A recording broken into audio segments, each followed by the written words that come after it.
दोस्तों, क्या आप जानते हैं कि ज्यादातर लोग शेयर मार्केट में पैसा क्यों खो देते हैं, जबकि कुछ लोग धीरे धीरे अमीर बन जाते हैं? क्या आप चाहते हैं कि आप भी शॉर्ट टर्म ट्रेंड्स और गैसेस के चक्कर में फंसे बिना स्मार्ट इन्वेस्टिंग सीखें?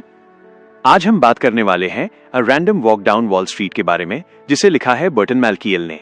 ये किताब आपको बताएगी कि मार्केट प्रेडिक्शंस, फैंसी स्ट्रैटेजीज और टिप्स के पीछे का सच क्या है और कैसे आप सिंपल, डिसिप्लिन्ड और लॉन्ग टर्म इन्वेस्टिंग के जरिए अपने पैसे बढ़ा सकते हैं। इस वीडियो में हम चैप्टर बाय चैप्टर समझेंगे। क्यों मार्केट अनप्रेडिक्टेबल है, टेक्निकल और फंडामेंटल एनालिसिस की सीमाएं, मॉडर्न पोर्टफोलियो थ्योरी और डाइवर्सिफिकेशन का पावर, बिहेवियरल इन्वेस्टिंग और इमोशंस का असर, और क्यों इंडेक्स फंड्स हो सकते हैं आपका सबसे बड़ा इन्वेस्टिंग वेपन। तो बने रहिए बुक साम्राज्य के साथ, क्योंकि आज आप सीखेंगे सही इन्वेस्टिंग का फॉर्मूला जो सच में आपके पैसे के लिए काम करेगा। अगर आप चाहते हैं कि आपका पैसा आपके लिए काम करे तो इस वीडियो को अंत तक जरूर देखें। चैप्टर 1, निवेश की दुनिया में भ्रम और हकीकत। दोस्तों, जब भी हम स्टॉक मार्केट का नाम सुनते हैं तो ज्यादातर लोगों के दिमाग में एक ही चीज आती है, ये तो जुआ है। लेकिन बर्टन मैलकियल अपनी किताब a random walk down wall street में बताते हैं कि ये सोच सबसे बड़ी गलतफहमी है। वो कहते हैं कि स्टॉक मार्केट कोई कैसिनो नहीं है, बल्कि ये एक ऐसी जगह है जहां धैर्य, अनुशासन और ज्ञान रखने वाला व्यक्ति धीरे धीरे अमीर बन सकता है। इस पहले अध्याय में मैलकियल हमें समझाते हैं कि कैसे बहुत से लोग स्टॉक टिप्स, इनसाइड इन्फॉर्मेशन और एक्सपर्ट प्रेडिक्शंस के चक्कर में फंस जाते हैं। लेकिन सच्चाई ये है कि मार्केट को कंसिस्टेंटली कोई भी बीट नहीं कर सकता। यानी शॉर्ट टर्म में कीमतें रैंडम होती हैं, कोई भी प्रेडिक्ट नहीं कर सकता कि कल कौन सा शेयर ऊपर जाएगा या नीचे। लेकिन लॉन्ग टर्म में मार्केट हमेशा इकोनॉमिक ग्रोथ को फॉलो करती है। यहाँ मैलकियल इंट्रोड्यूस करते हैं अपना famous concept, random walk theory, जिसका मतलब है कि स्टॉक प्राइसेस किसी पैटर्न या फॉर्मूला से नहीं चलती, वे रैंडम होती हैं और इन्हें एक्यूरेटली प्रिडिक्ट करना लगभग नामुमकिन है। इसलिए सक्सेसफुल इन्वेस्टर वो नहीं जो मार्केट को हराने की कोशिश करता है, बल्कि वो है जो लॉन्ग टर्म के लिए सही एसेट्स चुनकर पेशेंस के साथ इन्वेस्ट करता है। अगर स्टॉक प्राइसेस रैंडम हैं, तो फिर इतने सारे एक्सपर्ट्स मार्केट प्रेडिक्शंस कैसे करते हैं? क्या वो सब गलत हैं या कुछ छुपी हुई सच्चाई है? आइए अगले चैप्टर में जानते हैं। Chapter 2, the madness of crowds, भीड़ की पागलपन भरी सोच। बर्टन मैलकियल इस अध्याय में एक बहुत दिलचस्प सच्चाई उजागर करते हैं। स्टॉक मार्केट अक्सर इंसान की भावनाओं से चलती है, न कि लॉजिक से। वो हमें बताते हैं कि इतिहास में कई बार लोगों ने अपनी लालच और डर के कारण मार्केट को एक बबल में बदल दिया। ऐसे बबल तब बनते हैं जब लोग किसी स्टॉक या एसेट को बिना सोचे समझे सिर्फ इसलिए खरीदने लगते हैं क्योंकि बाकी सब खरीद रहे होते हैं। Example, tulip mania 1630 Netherlands. लोग एक फूल ट्यूलिप के लिए घर बेच देते थे क्योंकि सबको लगता था कि उसकी कीमत कभी नहीं गिरेगी। पर जब बबल फूटा तो सब कुछ मिट गया, लोगों की उम्मीदें, पैसे, सब। मैलकियल कहते हैं, हिस्ट्री बार बार दोहराई जाती है। हर जनरेशन में ऐसा कुछ होता है, चाहे वो 1929 की ग्रेट डिप्रेशन हो या 2000 का .com बबल या 2008 की हाउसिंग क्राइसिस। क्यों? क्योंकि इंसान की साइकोलॉजी नहीं बदलती। जब मार्केट ऊपर जा रही होती है, लोग सोचते हैं कि ये हमेशा बढ़ेगी, और जब गिरती है तो डरकर सब बेच देते हैं। यही है भीड़ की पागलपन भरी सोच, हर्ड मेंटालिटी। लोग दूसरों को देखकर डिसीजंस लेते हैं, न कि डेटा या लॉजिक से। मैलकियल हमें चेतावनी देते हैं कि अगर आप भीड़ के साथ चलेंगे तो मार्केट हमेशा आपको सिखा देगी लालच और डर निवेशक के सबसे बड़े दुश्मन है। अगर भीड़ के साथ चलना खतरनाक है, तो क्या कोई ऐसा तरीका है जिससे हम सोच समझकर समझदारी से इन्वेस्ट कर सकें? आइए अगले चैप्टर में जानते हैं कि इंटेलिजेंट इन्वेस्टिंग आखिर होता क्या है। चैप्टर 3, स्टॉक मार्केट के बुलबुले और इंसान की लालच। इस अध्याय में बर्टन मैलकियल हमें बताते हैं कि हर बड़ी फाइनेंशियल डिजास्टर के पीछे एक कॉमन फैक्टर होता है, इंसान की लालच। मार्केट में जब कीमतें बढ़ती हैं, लोग लॉजिक भूल जाते हैं और बस एक ही सोच में डूब जाते हैं, अगर सब कमा रहे हैं तो मैं पीछे क्यों रहूं? यही सोच हर बबल की शुरुआत करती है। मैलकियल कहते हैं कि हर बबल एक कहानी से शुरू होता है, जिसे मीडिया और एक्सपर्ट्स बढ़ा चढ़ाकर बताते हैं, जैसे टेक्नोलॉजी दुनिया बदल देगी, हाउसिंग प्राइसेस कभी नीचे नहीं आएंगी। इन कहानियों में सच्चाई होती है, लेकिन एग्जैजरेशन भी, और यही खतरनाक होता है। वो हमें कुछ ऐतिहासिक उदाहरण देते हैं। The South Sea Bubble 1720, England में लोगों ने एक ट्रेडिंग कंपनी में इतना पैसा लगा दिया कि उसकी कीमत आसमान छूने लगी, लेकिन जब असली वैल्यू पता चली, मार्केट क्रैश कर गया। .com बबल 2000, इंटरनेट का दौर नया था, लोग किसी भी कंपनी में पैसा लगा रहे थे, बस उसके नाम में .com का लिंक हो। लेकिन ज्यादातर कंपनियां प्रॉफिट नहीं कमा पा रही थी। नतीजा, मार्केट गिरा और अरबों डॉलर डूब गए। मैलकियल कहते हैं, हर बबल इंसान की इरैशनल उम्मीदों पर टिका होता है। जब लोग मानने लगते हैं कि इस बार अलग है, तभी मार्केट उन्हें रियलिटी दिखा देती है। इसलिए वो सुझाव देते हैं अगर कोई इन्वेस्टमेंट बहुत परफेक्ट लग रही है तो शायद वो ज्यादा ही परफेक्ट है। स्मार्ट निवेशक वो है जो भीड़ के पीछे नहीं भागता, बल्कि समझता है कि हर स्टॉक की एक असली कीमत होती है और अगर वो कीमत से बहुत ज्यादा बढ़ गया है तो खतरा करीब है। अगर बबल्स इतने खतरनाक हैं तो फिर एक समझदार निवेशक कैसे पहचान सकता है कि कौन सी इन्वेस्टमेंट सच में वैल्यूएबल है और कौन इल्यूजन? आइए अगले चैप्टर में जानते हैं वैल्यूएशन यानी किसी इन्वेस्टमेंट की असली कीमत कैसे तय करें। चैप्टर 4 किसी निवेश की असली कीमत कैसे तय करें, valuation of stocks. Burton Malkiel इस अध्याय में एक बहुत जरूरी सवाल का जवाब देते हैं, किसी शेयर की असली वैल्यू क्या होती है? क्योंकि जब तक आपको ये नहीं पता कि किसी कंपनी की कीमत असल में कितनी है, तब तक आप ये नहीं समझ पाएंगे कि वो सस्ता है या महंगा। शेयर की वैल्यू कैसे तय होती है? मैल्कियल कहते हैं किसी कंपनी का शेयर असल में उसके भविष्य के अर्निंग्स कमाई का एक हिस्सा होता है। मतलब अगर कंपनी आने वाले समय में ज्यादा कमाई करेगी तो उसके शेयर की कीमत भी बढ़ेगी। इसलिए किसी भी शेयर की असली वैल्यू उसकी फ्यूचर प्रॉफिट्स पर निर्भर करती है और ये प्रॉफिट्स कितने साल तक टिकेंगे, यही असली खेल है। Present value concept. लेखक एक सिंपल लॉजिक समझाते हैं। आज का $1 कल के $1 से ज्यादा कीमती है, क्योंकि आज के पैसे को आप इन्वेस्ट करके बढ़ा सकते हैं। इसीलिए इन्वेस्टर्स किसी कंपनी की फ्यूचर अर्निंग्स को डिस्काउंट करके देखते हैं, मतलब उस फ्यूचर अर्निंग की आज के समय में क्या कीमत है ये निकालते हैं। इसे कहते हैं discounted cash flow, DCF method. Dividends की भूमिका। मैल्कियल कहते हैं किसी शेयर का असली वैल्यू आखिरकार इस बात पर निर्भर करता है कि वो आपको कितने डिविडेंड देगा और कब देगा। कई बार कंपनियां डिविडेंड्स नहीं देती, लेकिन उनका वैल्यू फिर भी बढ़ता है, क्योंकि लोग उम्मीद करते हैं कि एक दिन ये कंपनी बड़ी बनेगी और पे आउट करेगी। ग्रोथ स्टॉक्स बनाम वैल्यू स्टॉक्स। लेखक बताते हैं कि निवेशक दो तरह की कंपनियों पर ध्यान देते हैं। 1. ग्रोथ स्टॉक्स जो तेजी से बढ़ रही हैं, जैसे टेक कंपनीज। 2. वैल्यू स्टॉक्स जो अंडर वैल्यूड हैं लेकिन धीरे धीरे स्थिर प्रॉफिट दे रही हैं। मैल्कियल कहते हैं लोग हमेशा ग्रोथ स्टॉक्स के पीछे भागते हैं, लेकिन लंबे समय में वैल्यू स्टॉक्स ज्यादा रिटर्न्स देती हैं, क्योंकि ग्रोथ स्टॉक्स में लोग उम्मीदों के चक्कर में ज्यादा कीमत चुका देते हैं। मार्केट प्रेडिक्शन की गलती। बर्टन कहते हैं कि कोई भी व्यक्ति चाहे एक्सपर्ट ही क्यों ना हो, सटीक तौर पर मार्केट की डायरेक्शन नहीं बता सकता। मार्केट हमेशा अनप्रेडिक्टेबल रहती है, इसलिए आपको सही स्टॉक चुनने से ज्यादा जरूरी है सही स्ट्रैटेजी अपनाना। मैल्कियल का सुझाव। अगर आप एक एवरेज इन्वेस्टर हैं तो स्टॉक पिकिंग में उलझने की बजाय इंडेक्स फंड इन्वेस्टिंग पर ध्यान दें। इसमें आप पूरे मार्केट का हिस्सा बनते हैं, ना कि सिर्फ किसी एक कंपनी का। इससे रिस्क भी कम होता है और लॉन्ग टर्म रिटर्न्स अच्छे मिलते हैं। बर्टन मैल्कियल कहते हैं शॉर्ट टर्म में मार्केट एक वोटिंग मशीन है, लेकिन लॉन्ग टर्म में ये वेइंग मशीन बन जाती है। यानी कुछ समय तक मार्केट लोगों की इमोशन से चलता है, पर आखिर में असली वैल्यू ही जीतती है। Chapter 5 the firm foundation theory और the castle in the air theory. Burton Malkiel इस अध्याय में दो बहुत फेमस थियोरीज के बारे में बताते हैं, द फर्म फाउंडेशन थियोरी और the castle in the air theory. ये दोनों थियोरीज बताते हैं कि लोग शेयरों की कीमत कैसे तय करते हैं और किस सोच से निवेश करते हैं। 1. द फर्म फाउंडेशन थ्योरी, मजबूत नींव सिद्धांत। इस थ्योरी के अनुसार हर निवेश की एक रियल इंट्रिंसिक वैल्यू, असली कीमत होती है।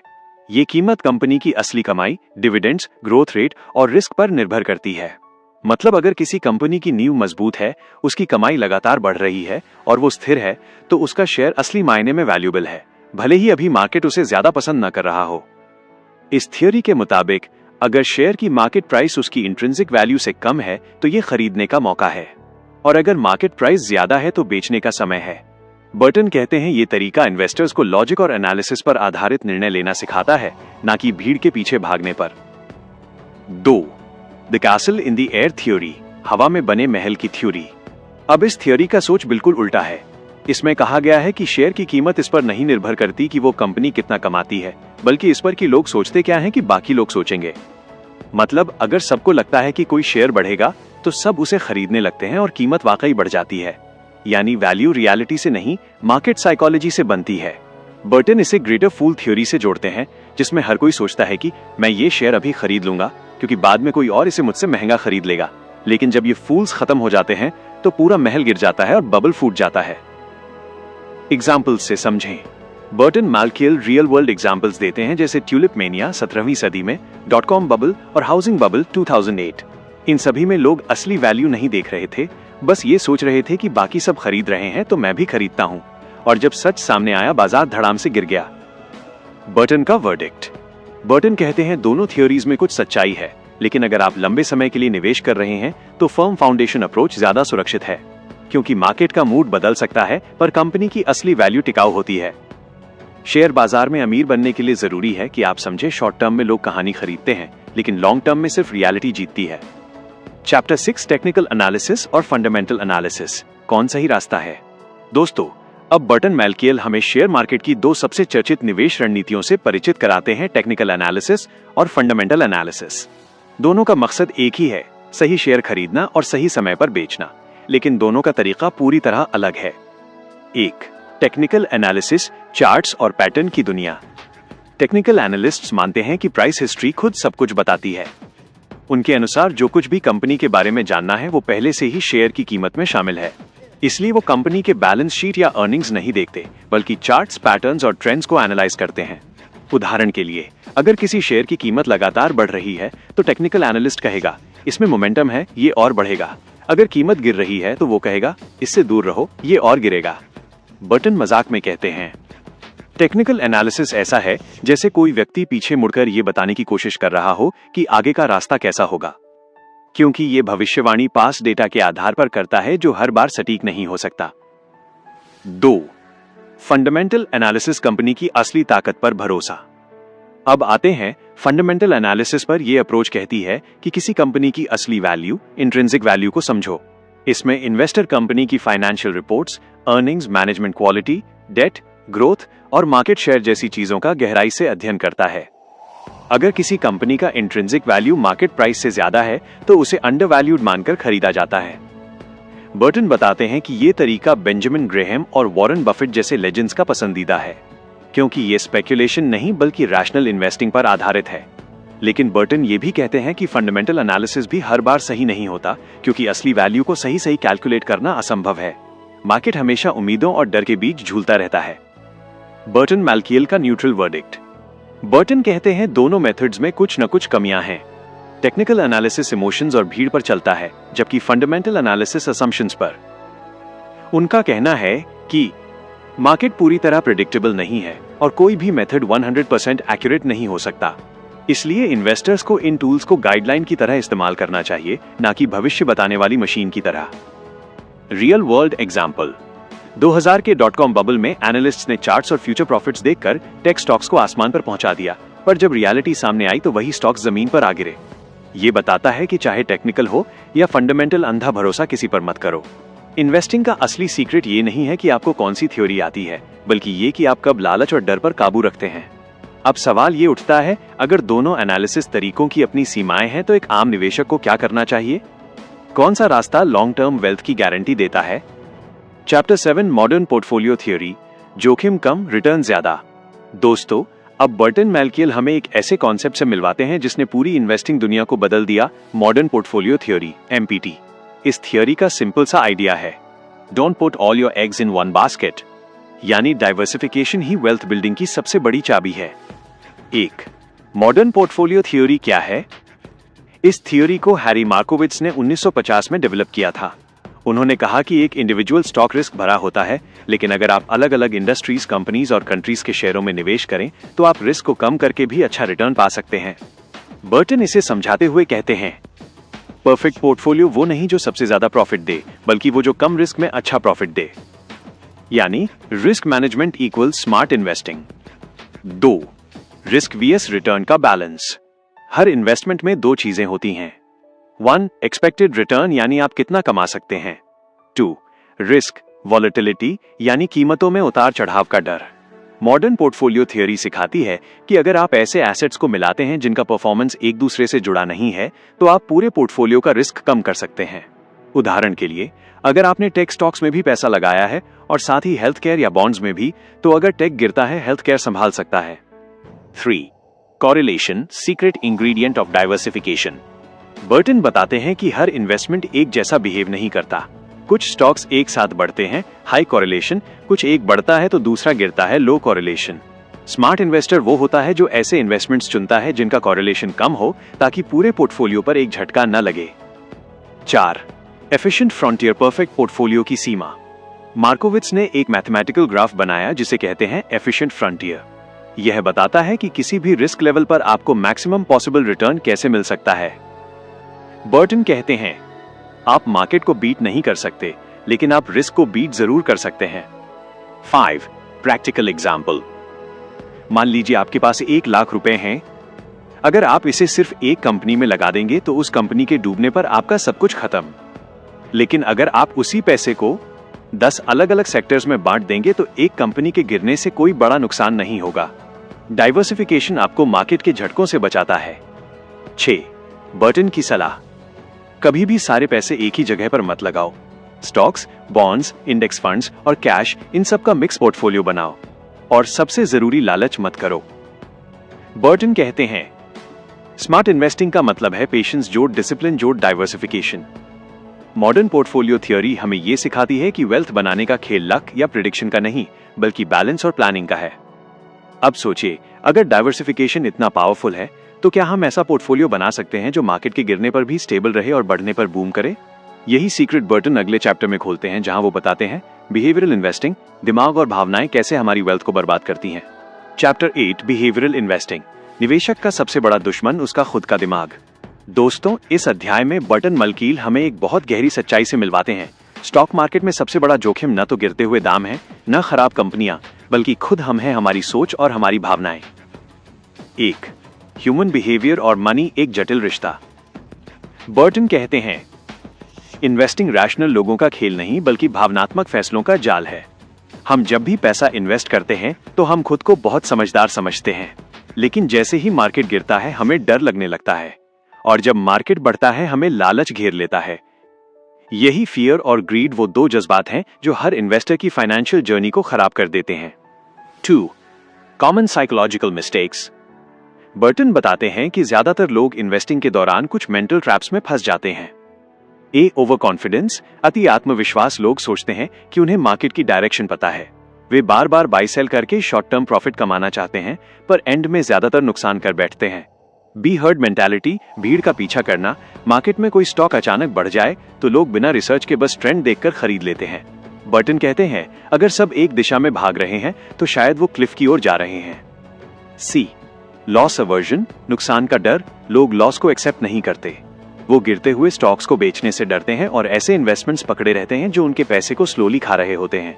डी रीसेंसी बायस, हाल की घटनाओं पर अंधा भरोसा। अगर पिछले महीने मार्केट बढ़ा था तो हमें लगता है अगले महीने भी बढ़ेगा। हम भूल जाते हैं कि मार्केट का पैटर्न अनप्रेडिक्टेबल है। 3 why emotion equals enemy in investing. Burton समझाते हैं कि मार्केट में हर बड़ा नुकसान इमोशनल रिएक्शन का नतीजा होता है। जब प्राइसेस गिरती हैं, लोग पैनिक में बेच देते हैं। जब प्राइसेस बढ़ती हैं, लोग ग्रीड में ज्यादा इन्वेस्ट कर देते हैं। लेकिन असली इन्वेस्टर वो है जो इमोशन से ऊपर उठकर डिसिप्लिन से चलता है। मार्केट शॉर्ट टर्म में वोटिंग मशीन है, लेकिन लॉन्ग टर्म में weighing machine. Benjamin Graham. Burton इसी कोट से समझाते हैं कि शॉर्ट टर्म इमोशंस की बजाय लॉन्ग टर्म लॉजिक अपनाना चाहिए। 4 बिहेवियरल इन्वेस्टिंग का समाधान। बर्टन कुछ पावरफुल हैबिट्स बताते हैं जिससे आप खुद को बचा सकते हैं। ऑटोमेट योर इन्वेस्टमेंट्स ताकि इमोशंस इंटरफियर ना करें। स्टे द कोर्स, मार्केट गिर भी जाए तो पैनिक में मत बेचो। रीबैलेंस पीरियोडिकली, पोर्टफोलियो को हर साल एडजस्ट करो। डोंट चेक प्राइसेस डेली, ज्यादा देखने से एंजाइटी बढ़ती है। 5 रियल इन्वेस्टर एग्जाम्पल। बर्टन एक स्टडी का जिक्र करते हैं जहां 2 टाइप्स के इन्वेस्टर्स कंपेयर किए गए। एक वो जो बार बार मार्केट टाइम करते हैं, और दूसरे वो जो बस इन्वेस्ट करके भूल जाते हैं। रिजल्ट ये निकला, जो लेस एक्टिव थे उन्होंने ज्यादा प्रॉफिट कमाया, क्योंकि उन्होंने इमोशंस को अपने इन्वेस्टमेंट डिसीजंस पर हावी नहीं होने दिया। बर्टन कहते हैं, आपका दिमाग आपका सबसे अच्छा दोस्त हो सकता है, लेकिन निवेश में ये आमतौर पर आपका सबसे बड़ा दुश्मन होता है। अगर आप अपने इमोशंस को कंट्रोल कर सकते हैं तो आप हाफ बैटल जीत चुके हैं। अब सवाल ये है, अगर बिहेवियर इतना जरूरी है तो क्या कोई ऐसा स्ट्रैटेजी है जो इन भावनाओं को बाईपास करके हमेशा लॉन्ग टर्म में प्रॉफिट दे सके? यही रहस्य बर्टन अगले चैप्टर में खोलते हैं, जहां वो बताते हैं the case for index funds, market को बीट करने का सबसे स्मार्ट तरीका क्या है। Chapter 9 the case for index funds, market को हराने का नहीं, उसका हिस्सा बनने का खेल। दोस्तों, इस अध्याय में बर्टन मैलकिल एक बोल्ड और रेवोल्यूशनरी विचार रखते हैं। अगर आप मार्केट को बीट नहीं कर सकते तो उससे जुड़ जाओ। यानी इंडेक्स फंड्स वो रास्ता है जो आपको बिना स्ट्रेस, बिना गेसवर्क के अमीर बना सकते हैं। 1 इंडेक्स फंड क्या होता है? बर्टन बताते हैं कि इंडेक्स फंड एक ऐसा म्यूचुअल फंड होता है जो किसी इंडेक्स जैसे निफ्टी 50 या S&P 500 की पूरी लिस्ट को कॉपी करता है। मतलब अगर S&P 500 में 500 कंपनियां हैं तो इंडेक्स फंड उन्हीं कंपनियों में प्रोपोर्शनली इन्वेस्ट करेगा। इससे इन्वेस्टर को पूरा मार्केट परफॉर्मेंस मिलता है, ना कि किसी एक कंपनी का लक या बैड परफॉर्मेंस। बर्टन इसे सिंपल वर्ड्स में समझाते हैं, index fund equals the entire market in one basket. 2. क्यों index funds most powerful investment है? बर्टन ने कई सालों की रिसर्च के बाद साबित किया कि ज्यादातर प्रोफेशनल फंड मैनेजर्स भी मार्केट को बीट नहीं कर पाते। उनके फैंसी डिग्रीज, स्ट्रैटेजीज और प्रेडिक्शन सब फेल हो जाते हैं। वो कहते हैं, यहां तक कि सबसे चतुर निवेशक भी शायद ही कभी लगातार बाजार से बेहतर प्रदर्शन कर पाते हैं। लेकिन इंडेक्स फंड्स क्वाइटली मार्केट के साथ बढ़ते रहते हैं, कम फीस लेते हैं और लॉन्ग टर्म में मैक्सिमम रिटर्न देते हैं। 3. Low cost equals high return. Active mutual funds आपको एक्सपर्ट मैनेजमेंट का वादा करते हैं, लेकिन उसकी कीमत होती है हाई मैनेजमेंट फीस। बर्टन कहते हैं कि ये फीस ही आपके लॉन्ग टर्म प्रॉफिट को खा जाती है, जबकि इंडेक्स फंड्स में मैनेजमेंट ऑटोमेटिक होती है, इसलिए फीस बहुत कम होती है और यही कंपाउंडिंग एडवांटेज बन जाती है। निवेश में लागत मायने रखती है। आज की छोटी छोटी फीस कल बहुत बड़ा नुकसान बन जाती है। 4. Index funds vs active funds reality check. Comparison. Active fund, index fund, प्रबंधन, मानव प्रबंधित, स्वचालित, सूचकांक की प्रतिकृति, शुल्क, उच्च, निम्न, जोखिम, प्रबंधक पर निर्भर करता है, बाजार औसत, दीर्घकालिक प्रतिफल, आमतौर पर कम, सुसंगत और उच्चतर होते हैं। बर्टन कहते हैं, आंकड़े स्पष्ट हैं कि 90% सक्रिय फंड 10 वर्षों के बाद सूचकांक से हार जाते हैं। यानी जो लोग इंडेक्स को बीट करने की कोशिश करते हैं, अक्सर खुद ही उससे पीछे रह जाते हैं। 5. Power of patience. बर्टन बार बार ये एम्फसाइज करते हैं कि इंडेक्स फंड से अमीर बनने की चाबी है टाइम, नॉट टाइमिंग। मार्केट कभी ऊपर जाएगा, कभी नीचे, लेकिन अगर आपने लंबे समय तक इन्वेस्ट किया तो कंपाउंडिंग का मैजिक अपने आप काम करेगा। बर्टन इसे लेजी इन्वेस्टर्स ड्रीम कहते हैं, क्योंकि एक बार इन्वेस्ट करके बस भूल जाओ और पैसे को बढ़ने दो। 6. Practical strategy, the Malkiel way. Burton investors को सिंपल फॉर्मूला देते हैं, हर महीने थोड़ा थोड़ा इन्वेस्ट करो, SIP जैसी स्ट्रैटेजी। इंडेक्स फंड में इन्वेस्ट करते रहो, चाहे मार्केट ऊपर हो या नीचे। लॉन्ग टर्म सोचो, कम से कम 10-15 साल का होराइजन रखो, और सबसे जरूरी मार्केट को बीट करने की कोशिश छोड़ दो, बल्कि उसके साथ चलो। 7. Real life proof. बर्टन एक 25 साल के इन्वेस्टर का एग्जाम्पल देते हैं, जिसने सिर्फ इंडेक्स फंड्स में 30 साल तक इन्वेस्ट किया। नतीजा, उसने उन 80% एक्टिव इन्वेस्टर्स को पीछे छोड़ दिया जो हर साल मार्केट टाइम करने की कोशिश कर रहे थे। बर्टन कहते हैं, धीरे धीरे और स्थिरता से ही दौड़ जीती जाती है। बर्टन के अनुसार इंडेक्स फंड एक ऐसा साइलेंट वेपन है जो बिना ड्रामा के, बिना प्रेडिक्शन के आपको वेल्थ क्रिएट करने में मदद करता है। निवेश करना पेंट को सूखते या घास को उगते देखने जैसा होना चाहिए। अगर आपको रोमांच चाहिए तो $800 लेकर लास वेगास चले जाइए। अब सोचिए, अगर इंडेक्स फंड्स इतने पावरफुल हैं, तो क्या इसका मतलब यह है कि इंडिविजुअल स्टॉक पिकिंग का कोई वैल्यू नहीं?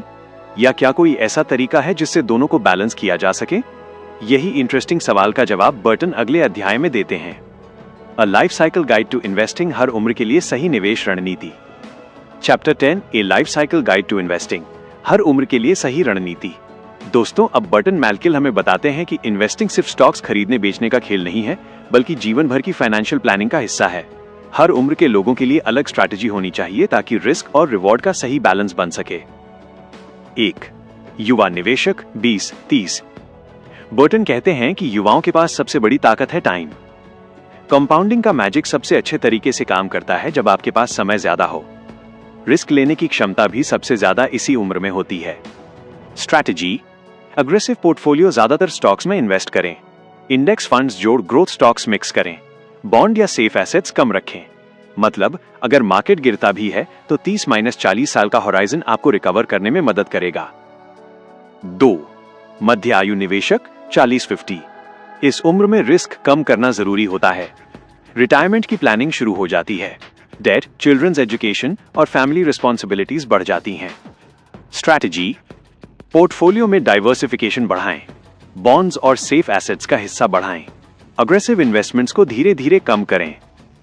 बर्टन कहते हैं, मध्यायु आपके धन की रक्षा करने का समय है, न कि प्रसिद्धि के लिए जुआ खेलने का। 3. वरिष्ठ निवेशक 60 और ऊपर। इस उम्र में फोकस सिर्फ वेल्थ प्रेजर्वेशन और इनकम जनरेशन पर होना चाहिए। रिटायरमेंट फंड्स, पेंशन्स और सेफ बॉन्ड्स पर ध्यान दें। हाई रिस्क इन्वेस्टमेंट से दूर रहें। Strategy: mostly bonds, fixed deposits और dividend paying stocks. Market fluctuation से डरे नहीं, लेकिन अग्रेसिव स्ट्रैटेजी से बचें। 4. द की टेकअवेज उम्र के हिसाब से investing. 1. Time is your best friend, जितना जल्दी स्टार्ट करेंगे उतना बेनिफिट। 2. रिस्क टॉलरेंस उम्र के साथ कम होती है, इसलिए पोर्टफोलियो एडजस्ट करें। 3. डाइवर्सिफिकेशन और पेशेंस हमेशा जीतते हैं, चाहे आप किसी भी उम्र में हों। 4. इमोशन कंट्रोल इक्वल्स सफलता की कुंजी, कभी भी पैनिक या ग्रीड में निर्णय न लें। बर्टन एम्फसाइज करते हैं कि इन्वेस्टिंग एक मैराथन है, स्प्रिंट नहीं। It's not about getting rich quick, it's about getting rich slowly and surely. हर उम्र के लिए सही निवेश स्ट्रैटेजी अपनाना ही लॉन्ग टर्म वेल्थ का सीक्रेट है। क्या आपने अपनी उम्र और रिस्क टॉलरेंस के हिसाब से पोर्टफोलियो तैयार किया है? इस सवाल के साथ ही व्यूअर्स को सोचने के लिए छोड़ दिया गया है और यही क्यूरियोसिटी उन्हें अगले चैप्टर या वीडियो तक जोड़ती है। Chapter 11 investment strategies and lessons learned, सीख और अमूल्य सलाह। दोस्तों, अब बर्टन मैलकियल हमें अपने पूरे अनुभव और रिसर्च के आधार पर इन्वेस्टमेंट की सबसे प्रैक्टिकल स्ट्रैटेजीज और लेसन्स बताते हैं। यह अध्याय उन लोगों के लिए खास है जो चाहते हैं कि उनके डिसीजन सिर्फ थियोरी पर न बल्कि रियलिटी पर भी टिकें। 1. डाइवर्सिफिकेशन सबसे बड़ी ताकत। बर्टन बार बार यही कहते हैं, don't put all your eggs in one basket. Single stocks में ज्यादा निवेश करना बहुत रिस्की है। Index funds, mutual funds, bonds और अलग अलग सेक्टर्स में पैसा लगाकर आप रिस्क कम कर सकते हैं। डाइवर्सिफिकेशन से अनएक्सपेक्टेड मार्केट क्रैशेस का असर कम होता है। 2. Long term investment. मार्केट में short term ups and downs होते रहते हैं। बर्टन का सबसे बड़ा एडवाइस यही है कि टाइम आपकी सबसे बड़ी फ्रेंड है। शॉर्ट टर्म में मार्केट अनप्रेडिक्टेबल है, लॉन्ग टर्म में मार्केट हमेशा ग्रो करता है। कंपाउंडिंग मैजिक तभी काम करता है जब आप पेशेंस रखें। Investing is not about timing the market but about time in the market. 3. Costs को कंट्रोलिंग करें। हाई फीस, फ्रीक्वेंट ट्रेडिंग और अननेसेसरी कमीशंस आपकी वेल्थ को धीरे धीरे खा जाती हैं। एक्टिव फंड्स की हाई मैनेजमेंट फीस आपके रिटर्न्स को कम कर सकती हैं। इंडेक्स फंड्स और लो कॉस्ट ETFs इस प्रॉब्लम का परफेक्ट सॉल्यूशन है। बर्टन का मानना है, आपकी लागत जितनी कम होगी, आपका दीर्घकालिक लाभ उतना ही अधिक होगा। 4. बिहेवियर को कंट्रोल करें। बिहेवियरल मिस्टेक्स यानी ग्रीड और फियर सबसे बड़ा दुश्मन है। मार्केट क्रैश में पैनिक सेलिंग मत करें। मार्केट बूम में ओवर कॉन्फिडेंस में इन्वेस्ट मत करें। ऑटोमेटेड इन्वेस्टिंग और सिस्टमैटिक इन्वेस्टमेंट प्लान्स SIP आपके इमोशंस को कंट्रोल करने में मदद करते हैं। 5. एसेट एलोकेशन और age appropriate strategy. Burton emphasise करते हैं कि पोर्टफोलियो आपकी उम्र और फाइनेंशियल गोल्स के हिसाब से होना चाहिए। Young investors aggressive stocks heavy portfolio, middle age balanced risk moderate, seniors conservative bonds focused portfolio. 6. Lessons from history. Burton Malkiel historical bubbles, crashes और सक्सेसेस का जिक्र करते हैं। Tulip mania, South Sea bubble, .com boom और housing crash. इन सभी से सीख, मार्केट कभी प्रिडिक्टेबल नहीं होता, लेकिन डिसिप्लिन्ड इन्वेस्टिंग और डाइवर्सिफिकेशन हमेशा काम करता है। 7. Key takeaways. 1. Diversify broadly. 2. Invest for the long term. 3. Minimise costs. 4. Don't let emotions control your decisions. 5. Follow age-appropriate asset allocation. 6. Index funds often outperform active stock picking. Burton Malkiel का मंत्र सरल है, अपने रास्ते पर बने रहें, विविधता लाएं, लागत कम करें, भावनाओं पर नियंत्रण रखें और समय को अपना जादू दिखाने दें। क्या आपने अभी तक अपने इन्वेस्टमेंट प्लान को सिंपल, डाइवर्सिफाइड और लॉन्ग टर्म स्ट्रैटेजी के हिसाब से तैयार किया है? इस सवाल के साथ ही दर्शकों में क्यूरियोसिटी बनी रहती है और वे सोचते हैं कि अपने पोर्टफोलियो को ऑप्टिमाइज कैसे किया जाए। Chapter 12 Conclusion and Final Thoughts The Ultimate Investing Wisdom। दोस्तों, अब बर्टन मैलकियल अपने पूरे पुस्तक के विचारों का सार पेश करते हैं।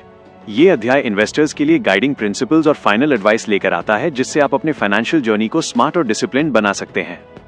1. मार्केट प्रिडिक्ट नहीं कर सकते। बर्टन मैलकियल की सबसे बड़ी टीचिंग यही है, आप लगातार बाजार को मात नहीं दे सकते। शॉर्ट टर्म प्रिडिक्शंस और स्टॉक पिकिंग अक्सर फेल हो जाते हैं।